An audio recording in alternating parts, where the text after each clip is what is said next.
Greetings and welcome to STL Soccer Talk, the video edition. I'm Tom Timmermann, beat writer for St. Louis City SC for the Post-Dispatch and STLtoday.com, and joined, as always, by Beth O'Malley. Hello, Beth. Hi, Tom. Hey. So, it's mathematically, City SC is still there, but we have pretty much reached the practical point of no return this week. City SC plays Minnesota on Saturday. Minnesota, the team they are, for the most part, trying to catch up with. And the thing that gives people the most hope is that they've got 2 games with them.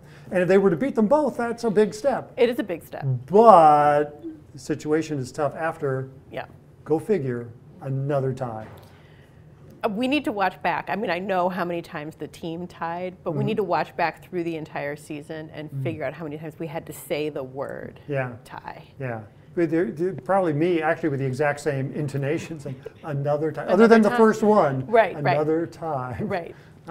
Yeah, it's and you know, in an imperfect world, because we're not asking for a perfect world is too much, but in the imperfect world that we're in, the City's got 3 straight ties on the road, and you say, God, a tie at Portland, that's a good result. A tie in New England, okay, that's a good result. Problem is, right now, bad results. They're bad results. They are, in a practical sense, bad results. Right.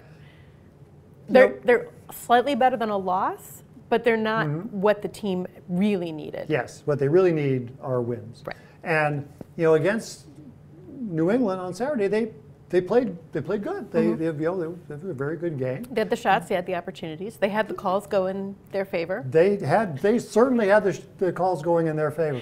And but they just, they had what they have so often, the letdown after they score a goal. And in that case, New England scores twice in about 20 minutes.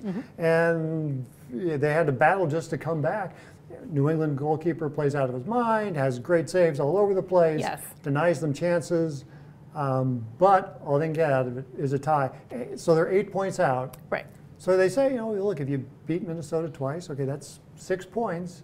And then you got 4 more games to play. So they got to pick up 2 points. But also they need Minnesota to also not win any other games, really, at this point. Because they're 8 points back. They're not winning the tiebreakers. Right. They got to catch up. And then not only do they net Minnesota, but then you've got Dallas and Austin that are lingering in between. So.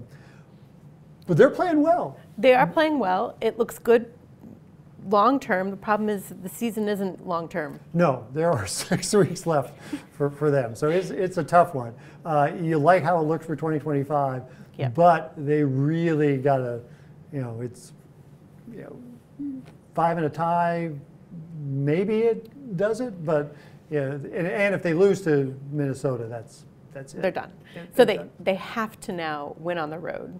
They must. They must. And previously it was like, they have to win on the road, but now it's like, no, they have to win on the road. But first thing first, they don't go to Minnesota until the last week of the season. Right. So they got to, first thing first, they got to win Saturday at home against Minnesota. And then after that, keep winning. Keep winning.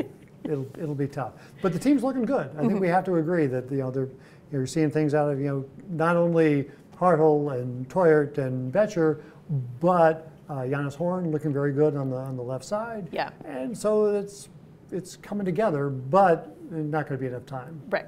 I would think. Right. Maybe I'm wrong.